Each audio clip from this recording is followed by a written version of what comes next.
യേശു ആരിലും വലിയവൻ വലിയവൻ. യേശു യേശു ആരിലും വലിയവൻ വലിയവൻ. ആരിലും വലിയവൻ വലിയവൻ. സൗഖ്യദായകൻ പാപമോചകൻ. സൗഖ്യദായകൻ പാപമോചകൻ. യേശുവേകരക്ഷകൻ. യേശുവേകരക്ഷകൻ. കരുണാമയൻ സ്നേഹഗായകൻ. കരുണാമയൻ സ്നേഹഗായകൻ. യേശു യേശു ആരിലും വലിയവൻ വലിയവൻ. ആരിലും വലിയവൻ വലിയവൻ.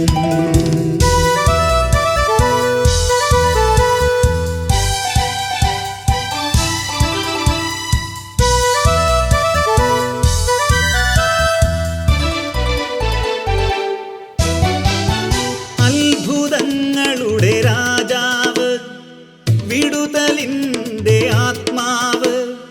അത്ഭുതങ്ങളുടെ രാജാവ്, വിടുതലിൻ്റെ ആത്മാവ്. ദുഃഖവും ഭയവും നിരാശയും എല്ലാം വിട്ടുപോകും. ദുഃഖവും ഭയവും നിരാശയും എല്ലാം വിട്ടുപോകും. യേശു യേശു ആരിലും വലിയവൻ വലിയവൻ. യേശു യേശു ആരിലും വലിയവൻ വലിയവൻ.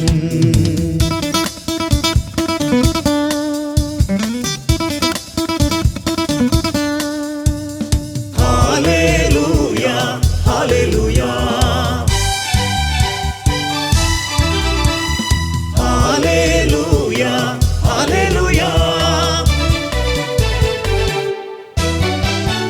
അന്ധർക്കു കാഴ്ച, ചെകിടർക്കു കേൾവി, രോഗശാന്തിയും നൽകിയവൻ.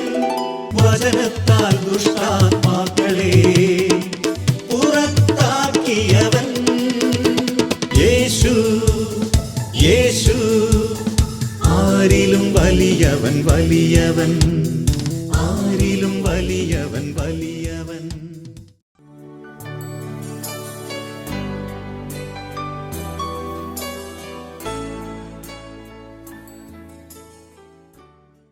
യേശുവേ നന്ദി, യേശുവേ സ്തോത്രം. പരിശുദ്ധാത്മാവേ നന്ദി, പരിശുദ്ധാത്മാവേ സ്തുതി. കർത്താവേ, ഞങ്ങളുടെ ആത്മാവിനാൽ ഞങ്ങളെല്ലാവരും നിറയ്ക്കണമേ. പരിശുദ്ധാത്മാവിൻ്റെ ശക്തി കൂടിയാണ് നിറയ്ക്കണം. വചനം സ്വീകരിക്കുവാൻ ഞങ്ങളുടെ ഹൃദയങ്ങളെ അങ്ങ് തുറക്കണമേ. ഞങ്ങളുടെ ബുദ്ധിയെ പ്രകാശിപ്പിക്കണമേ. ജ്ഞാനം നൽകി ഞങ്ങളെ അനുഗ്രഹിക്കണമേ. ദൈവജനത്തിൻ്റെ മേൽ അങ്ങയുടെ അത്ഭുത ശക്തി അയക്കണമേ. യേശുവേ നന്ദി, യേശുവേ സ്തോത്രം, യേശുവേ നന്ദി. മനുഷ്യന് ആത്മാവുണ്ട്, മനസ്സുണ്ട്, ശരീരവുമുണ്ട്. ശരീരവും മനസ്സും ആത്മാവും കൂടെ ഒന്നിച്ചു ചേരുമ്പോഴാണ് മനുഷ്യൻ എന്ന് വിളിക്കുന്നത്. ഈ മനുഷ്യൻ്റെ ഉള്ളിൽ ദൈവത്തിൻ്റെ സാന്നിധ്യമുണ്ട്. യേശുവിൽ വിശ്വസിക്കുന്ന ഏതൊരു വ്യക്തിയുടെയും ഉള്ളിൽ ഉയർത്തെഴുന്നേറ്റ യേശു വസിക്കും. കർത്താവായി ദൈവമായി അവിടെ നമ്മുടെ ഹൃദയത്തിൽ ഉണ്ട്. നമ്മുടെ മനസ്സ് എത്രയധികമായിട്ട് നമ്മളെ ലോകത്തിൻ്റെ കാര്യങ്ങളിലേക്ക് നയിക്കുന്നുവോ അത്രയധികമായിട്ട് പലരും ദൈവീക കാര്യങ്ങളിൽ നിന്ന് അകന്നു പോവുകയാണ്. പ്രാർത്ഥനയോട് താല്പര്യക്കുറവ്, വിശ്വാസ ജീവിതത്തിൽ താല്പര്യക്കുറവ്, അങ്ങനെയുള്ള കാര്യങ്ങളിലൊന്നും വലിയ താല്പര്യമില്ലാത്ത വ്യക്തികൾ. അടുത്ത നാളിൽ മാതാപിതാക്കന്മാർ ഒരു മകനെയുമായിട്ട് എൻ്റെ അടുക്കൽ പ്രാർത്ഥിക്കാൻ വന്നു. അവന് പ്രാർത്ഥനയോട് താല്പര്യമില്ല, വിശ്വാസ ജീവിതത്തോട് ആഭിമുഖ്യമില്ല. കാറ്റഗിസമൊക്കെ പഠിച്ചിട്ടുണ്ട്, മാതാപിതാക്കളുടെ നിർബന്ധത്തിന് വഴങ്ങിപ്പോയിട്ടുണ്ട്. അതിനപ്പുറം അവന് ദൈവവുമായിട്ടൊരു ബന്ധമില്ല. പ്രാർത്ഥിക്കേണ്ടതിൻ്റെ ആവശ്യകതയോ ഒന്നും അതിന് താല്പര്യമില്ലാത്ത ഒരു ചെറുപ്പക്കാരൻ. +2 കഴിഞ്ഞു ഡിഗ്രിക്ക് ചെന്ന് പഠിക്കുന്നു. അവന് ഇതിലൊന്നും വിശ്വാസമില്ലെന്നാണ് പറയുന്നത്. ദൈവിക കാര്യങ്ങളിൽ വിശ്വാസമില്ല എന്ന് പറയുന്ന ഒരു ചെറുപ്പക്കാരൻ. ഒരു വ്യക്തിയുടെ ബാല്യം മുതൽ, ഓർമ്മ വെക്കുന്ന ആൾ മുതൽ കണ്ട് കേട്ട് അനുഭവിച്ച് ഒരു ദൈവസ്നേഹത്തിൻ്റെ വളർന്നു വന്നുവെങ്കിൽ മാത്രമേ ആഴമായ ഒരു വിശ്വാസത്തിലുള്ള ഒരു നിലനിൽപ്പ് ഉണ്ടാവുകയുള്ളൂ. 1 കൊരിന്തോസ് 10:12-13 നിൽക്കുന്നു എന്ന് വിചാരിക്കുന്നവൻ വീഴാതിരിക്കാൻ സൂക്ഷിക്കട്ടെ എന്ന് പറയുന്നു. അതായത് ആത്മീയ ജീവിതത്തിൽ ആണ് ഞാൻ, ഒരു ആത്മീയ മനുഷ്യനാണ് ഞാൻ എന്ന് ചിന്തിക്കുന്ന വ്യക്തി വീഴാതിരിക്കുവാനായി സൂക്ഷിക്കുക. സാധാരണ ഒരു വ്യക്തി വീഴുന്നത് കല്ലിൽ തട്ടിയാണ്. മലയെ തട്ടി ആരും വീഴാറില്ല, മറ്റു വലിയ വസ്തുക്കളെ തട്ടി അങ്ങനെ വീഴ്ച വളരെ കുറവ്. പക്ഷേ നമ്മുടെ അശ്രദ്ധ മൂലം ഒരു കല്ലിൽ തട്ടി ആയിരിക്കാം നമ്മൾ വീഴുന്നതും അപകടം സംഭവിക്കുന്നു. അപ്പോൾ ആധ്യാത്മിക ജീവിതത്തിൽ ജാഗ്രത ഇല്ലാതിരിക്കുമ്പോൾ, അവിശ്വാസത്തിൻ്റെ ചിന്തകൾ നമ്മളെ കീഴ്പ്പെടുത്തുമ്പോൾ, പ്രാർത്ഥനയോട് താല്പര്യം കുറയുമ്പോൾ, സഹോദര സ്നേഹം കുറയുമ്പോൾ, സൽപ്രവൃത്തികൾ ചെയ്യാൻ നമ്മൾ മടിയുള്ളവരായിട്ട് തീരുമ്പോൾ നിശ്ചയമായിട്ടും ദൈവബന്ധത്തിലെ വലിയൊരു തകർച്ചയുടെ ഒരു ആരംഭമാണ് അതെന്ന് മനസ്സിലാക്കുക. ആ ചെറിയ കാര്യങ്ങൾ വളർന്ന് വളർന്ന് ആത്മീയ ജീവിതം അമ്പയെ താറുമാറായ പലരുമുണ്ട്. ഇവിടെ വചനം പഠിപ്പിക്കുന്നു, ആകയാൽ നിൽക്കുന്നു എന്ന് വിചാരിക്കുന്നവൻ വീഴാതിരിക്കാൻ സൂക്ഷിക്കട്ടെ. അത് നിൽക്കുന്ന ഒരു വ്യക്തിയെ സംബന്ധിച്ച് വീഴാൻ സാധ്യതയുണ്ട്, പ്രത്യേകിച്ച് ആത്മീയ ജീവിതത്തിൽ. ആത്മീയ ജീവിതത്തിൽ വീഴാതിരിക്കുവാനായിട്ട് നമ്മൾ വ്യക്തിപരമായിട്ട് തന്നെ വില കൊടുക്കുകയും പ്രാർത്ഥിക്കുകയും ചെയ്യേണ്ടത് വളരെയേറെ ആവശ്യമാണ്. മനുഷ്യ സാധാരണമല്ലാത്ത ഒരു പ്രലോഭനവും ഞങ്ങൾക്ക് നേരിട്ടിട്ടില്ല. ദൈവം വിശ്വസ്തനാണ്, നിങ്ങളുടെ ശക്തിക്കതീതമായ പ്രലോഭനങ്ങൾ ഉണ്ടാകാൻ അവിടുന്ന് അനുവദിക്കത്തില്ല. മനുഷ്യനാണോ ഉറപ്പായിട്ടും നമുക്ക് പ്രലോഭനങ്ങൾ ഉണ്ടാവും. ഒരുപക്ഷെ നമ്മുടെ കണ്ണുകളായിരിക്കാം നമ്മളെ പാപത്തിലേക്ക് നയിക്കുന്ന സാഹചര്യങ്ങൾ ഒരുക്കുന്നത്, അല്ലെങ്കിൽ നമ്മുടെ മനസ്സായിരിക്കാം ലോകത്തിൻ്റെയും തെറ്റായ ചിന്തകളിലേക്ക് നമ്മളെ കൊണ്ടുപോകുന്നത്, അല്ല നമ്മുടെ കൂട്ടുകെട്ടുകളും ബന്ധങ്ങളുമായിരിക്കാം നമ്മളെ പ്രലോഭനത്തിൽ ഉൾപ്പെടുത്തി പാപത്തിലേക്ക് നയിക്കുന്നത്. ആ പ്രലോഭനത്തിന് വളരെ സാധ്യതയുണ്ട്. ഒരു മനുഷ്യ വ്യക്തി എന്ന നിലയ്ക്ക് പ്രലോഭനങ്ങൾ കടന്നു വരാൻ ഒത്തിരി സാധ്യതയുണ്ട്. പ്രലോഭനം തരുന്ന തിന്മയുടെ ശക്തിയെ തിരിച്ചറിയാനും ഈ തിന്മയുടെ ശക്തിയെ കീഴ്പ്പെടുത്താനും നമുക്ക് സാധിക്കണമെങ്കിൽ വ്യക്തിപരമായ ഒരു പ്രാർത്ഥനാ ജീവിതം നമുക്കുണ്ടാവണം. വ്യക്തിപരമായ പ്രാർത്ഥനാ ജീവിതം ഇല്ലെങ്കിൽ നമ്മുടെ ആത്മീയ ജീവിതം തന്നെ മന്ദീഭവിച്ചു പോവുകയാണ്. വ്യക്തിപരമായ പ്രാർത്ഥനാ ജീവിതം, വ്യക്തിപരമായിട്ട് ഉപവസിക്കുക, നിരന്തരമായ കൂദാശ ജീവിതം, അതിലൂടെയൊക്കെ നമുക്ക് പിടിച്ചു നിൽക്കാനായിട്ട് സാധിക്കത്തുള്ളൂ. പ്രലോഭനങ്ങൾ ഉണ്ടാകും, ഇതൊരു സത്യമാണ്. പ്രലോഭനത്തെ അതിജീവിക്കാനുള്ള ശക്തി ദൈവം നമുക്ക് നൽകും. ഏത് പ്രലോഭനത്തെയും അതിജീവിക്കാൻ ശക്തി ദൈവം തരും. ദൈവത്തോട് നമ്മൾ ചേർന്ന് നിൽക്കണമെന്ന് മാത്രം. പ്രലോഭനങ്ങൾ ഉണ്ടാകുമ്പോൾ പ്രലോഭനത്തെ അതിജീവിക്കാനുള്ള ശക്തി നമുക്ക് എങ്ങനെ ലഭിക്കും? അതിന് നമുക്ക് പ്രാർത്ഥനയും ഉപവാസവും കൂദാശ ജീവിതവും വളരെ പ്രധാനപ്പെട്ടതാണ്. അവിടെ ഏത് പ്രലോഭനത്തെ തോൽപ്പിച്ച് മുന്നേറണമെങ്കിൽ ആത്മീയ ജീവിതത്തിൽ നമ്മൾ വില കൊടുക്കണം. വിശുദ്ധ ഫ്രാൻസിസ് അസീസി പുണ്യവാൻ, ആ വിശുദ്ധൻ്റെ ജീവിതത്തെ ഇങ്ങനെ പറയുന്നൊരു സംഭവമുണ്ട്. അദ്ദേഹത്തിൻ്റെ ജഡത്തിൻ്റെ മേലെ ആസക്തി വല്ലാതെ കടന്നു വന്നപ്പോൾ അദ്ദേഹം ആശ്രമത്തിൻ്റെ മുറ്റത്ത് നിന്ന റോസച്ചെടിയിലേക്ക് വീണ് ആ റോസ് ചെടിയുടെ ഉരുണ്ടു, ദേഹമെല്ലാം മുള്ളുകൊണ്ട് കീറി രക്തം വാർന്നൊഴുകിയ അനുഭവം. ഇന്നും ആ റോസ് ചെടി അവിടെയുണ്ട്. ആ റോസ് ചെടി ഇന്ന് മുള്ളില്ല, പക്ഷേ ആ റോസ് ചെടിയുടെ കമ്പുകൾ മുറിച്ചു മാറ്റി വെച്ചാൽ ആ കമ്പുകളിൽ മുള്ളും പൂവൊക്കെ ഉണ്ട്. ഇതൊരു സത്യമാണ്. ഫ്രാൻസിസ് അസീസി എന്ന മഹാവിശുദ്ധൻ റോസയുടെ മേൽ ഉരുണ്ട് ശരീരം മുഴുവൻ കീറി മുറിച്ച് രക്തമൊഴുകി. ആ പ്രലോഭനത്തെ അതിജീവിക്കണമെങ്കിൽ നമ്മൾ സ്വയം ചില തീരുമാനങ്ങൾ എടുക്കേണ്ടി വരുന്നു.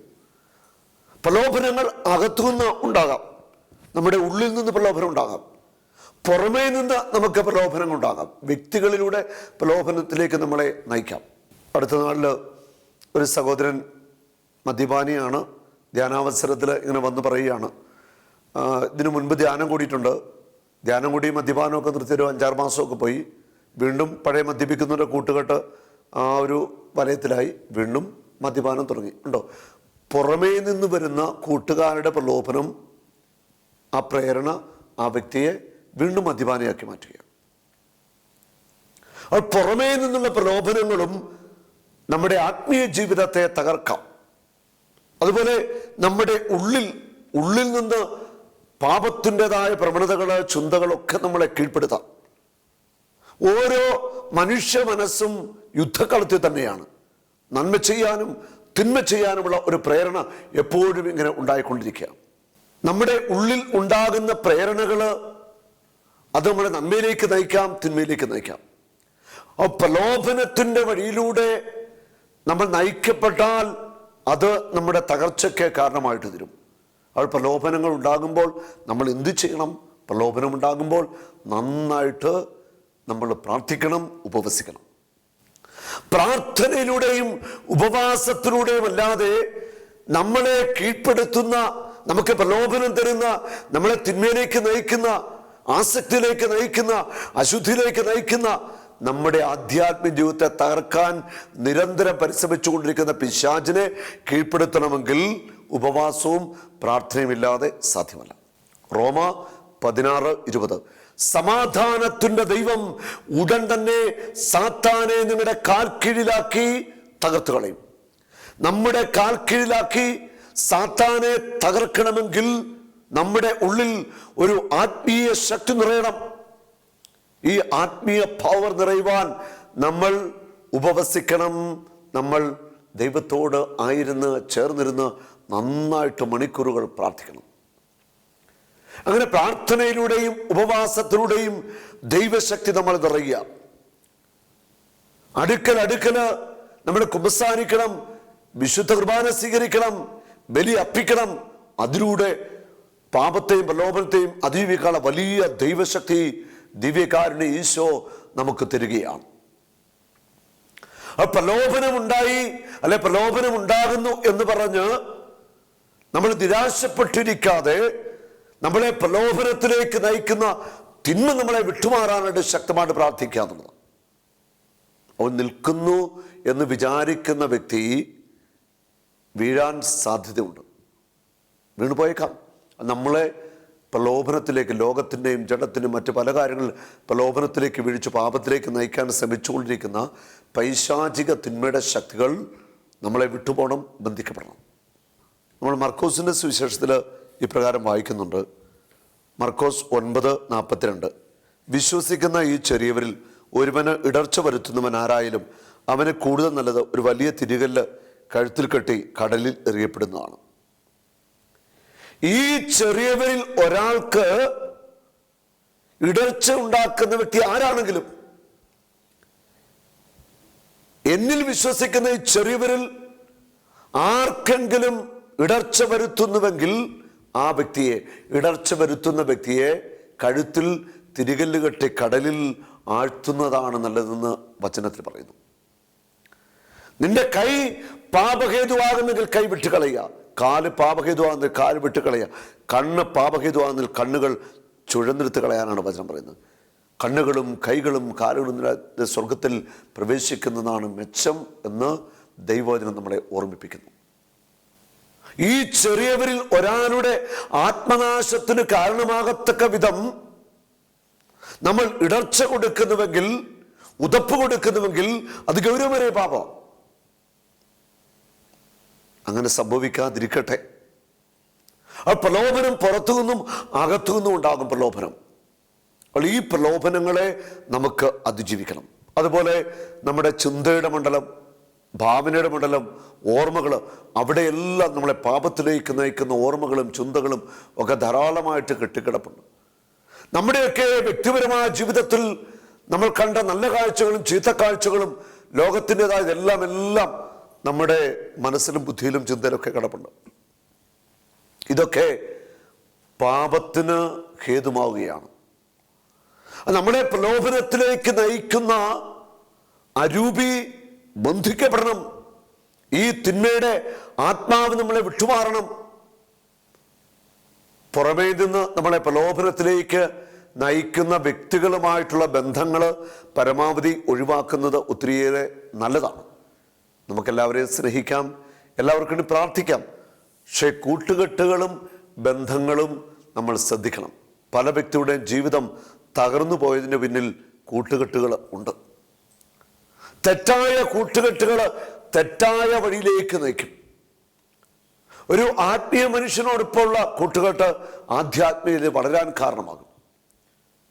അത് നിൽക്കുന്നു എന്ന് വിചാരിക്കുന്ന വ്യക്തി വീഴാതിരിക്കുവാൻ പിടിച്ചു നിൽക്കണം. ബലമുള്ള ഏതെങ്കിലും ഒരു സ്ഥലത്ത് നമുക്ക് പിടിവീണം. അത് നിൽക്കുമ്പോൾ നമ്മൾ പിടിക്കേണ്ടത് ക്രിസ്തുവിനെയാണ്. മൂലക്കല്ലായ ക്രിസ്തുവിനെ പിടിക്കണം. അവന്റെ വചനത്തെ മുറുകെ പിടിക്കണം. അത് യേശു ക്രിസ്തുവിനെ മുറുകെ നമ്മൾ പിടിച്ചാൽ നമ്മൾ വീണു പോവില്ല. പ്രലോഭനങ്ങൾ ഉണ്ടാകും. മനുഷ്യനാണോ, ഉറപ്പായിട്ടും പ്രലോഭനങ്ങൾ നമ്മിലേക്ക് കടന്നു വരും.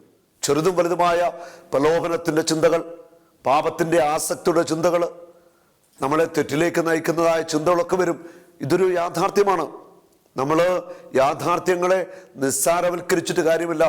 മനുഷ്യനാണോ അവന് പ്രലോഭനമുണ്ടാകും. ഈ പ്രലോഭനങ്ങളെ പ്രാർത്ഥനയിലൂടെ നമുക്ക് അതിജീവിക്കാൻ സാധിക്കും. അങ്ങനെ സാധിക്കണം. ഒരു വിശ്വാസി പ്രലോഭനങ്ങളിൽ അടിപ്പെട്ട് തകർന്നു പോവുകയല്ല വേണ്ടത്. പ്രലോഭനങ്ങൾ വരുമ്പോൾ അതിനെ അതിജീവിക്കണം, പ്രാർത്ഥിച്ച് അതിജീവിക്കണം. ഇതിന് നമുക്ക് കഴിയും എന്ന് ദൈവത്തിൻ്റെ വചനം നമ്മളെ വ്യക്തമായിട്ട് പഠിപ്പിക്കുന്നുണ്ട്. ഹല്ലേലൂയ. ഇനി പലവിധത്തിലുള്ള പ്രലോഭനങ്ങൾ നമ്മുടെ ജീവിതത്തിലേക്ക് കടന്നു വരും. പ്രത്യേകിച്ചൊരു ആത്മീയ മനുഷ്യൻ്റെ ജീവിതത്തെ സംബന്ധിച്ച് അഹങ്കാരം എന്ന ഒരു പാപം കയറി വന്നാൽ അത് വലിയ അപകടകരമാണ്. 1 കൊരിന്തോസ് 4:7 ഇങ്ങനെ പറയുന്നു: നിനക്ക് എന്ത് പ്രത്യേക മഹാത്മ്യമാണുള്ളത്? ദാനമായി ലഭിച്ചതല്ലാതെ നിനക്ക് എന്തുണ്ട്? എല്ലാം ദാനമായിരിക്കെ ദാനമല്ല എന്ന മട്ടിൽ എന്തിന് നീ അഹങ്കരിക്കുന്നു? ഇപ്പോൾ നിങ്ങൾ എല്ലാം തികഞ്ഞവരായിരുന്നു, നിങ്ങൾ സമ്പന്നരായിരുന്നു. അപ്പോസ്തലനായ പൗലോസ് ചോദിക്കുക, എല്ലാം ദൈവത്തിന്റെ ദാനമായിരിക്കെ ദാനമല്ല എന്ന മട്ടിൽ എന്തിനാ നീ അഹങ്കരിക്കുന്നത്? എല്ലാം ദൈവത്തിന്റെ ദാനമാണ്. എല്ലാം ദൈവം നമുക്ക് ദാനമായിട്ട് നൽകിയതാണ്. നമ്മുടെ കഴിവും സൗന്ദര്യവും വിദ്യാഭ്യാസവും സമ്പത്തും എല്ലാം. അവിടെ അപ്പോസ്തലൻ ചോദിക്കുന്നു, നീ എന്തിനാണ് അഹങ്കരിക്കുന്നത്? ഇപ്പോൾ നിങ്ങൾ എല്ലാം തികഞ്ഞവരായിരുന്നു. എല്ലാം തികഞ്ഞവരാണെന്ന് നമ്മൾ ഒരിക്കലും ഭാവിക്കരുത്. അടുത്ത വചനം പറയുന്നു, നിങ്ങൾ സമ്പന്നരായിരുന്നു.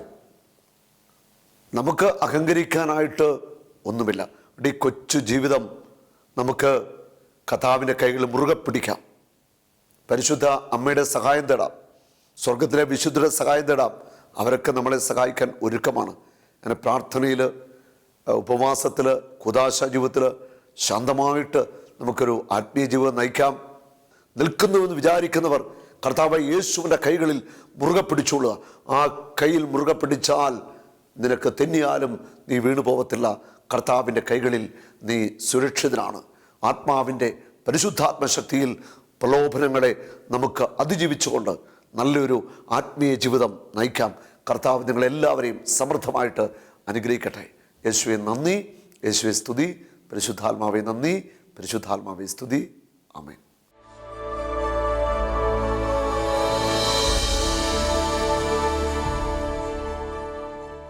എൻ്റെ പേര് ഡയന ജോസഫ്. ഞാൻ ഇടുക്കി കരിമനടുത്തുനിന്ന് വരുവാണ്.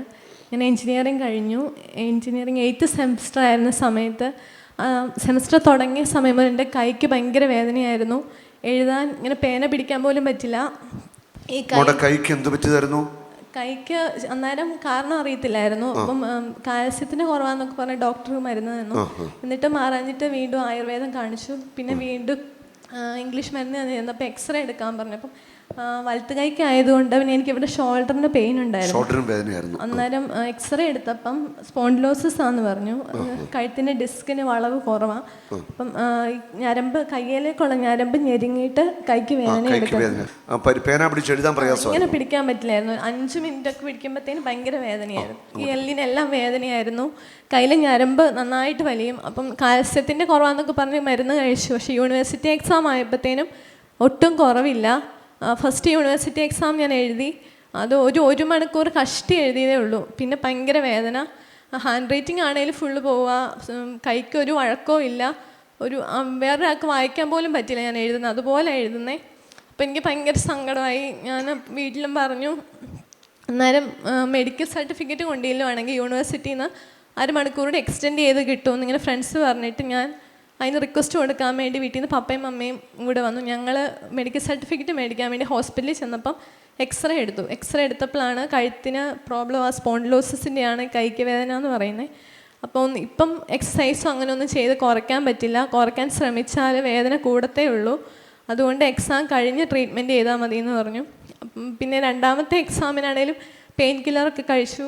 പിന്നെ ഈ വോളിനി സ്പ്രേ, സ്പോർട്സ് താരങ്ങളൊക്കെ ആണെങ്കിലും കാലുളിക്കാൻ പോലും വേദന അറിയില്ല അതടിച്ചാൽ. അതൊക്കെ മേടിച്ചാണ് ഞാൻ എക്സാമിന് പോയത്. എക്സാം ഹാളിൽ ഇതും കൊണ്ട് കയറി ഒരു 5 മിനിറ്റ് എഴുതിയപ്പോഴത്തേനും ഭയങ്കര വേദനയായിരുന്നു. എന്നിട്ട് ഞാൻ സ്പ്രേ അടിച്ചിട്ട് ഒരു കുറവും ഇല്ല. ഞാൻ വീണ്ടും എങ്ങനെയും എക്സാം എഴുതണ്ടേ, അതുകൊണ്ട് വീണ്ടും അടിച്ചു. എന്നിട്ട് കയ്യിൽ കൂടി സ്പ്രേ ഒഴുകി.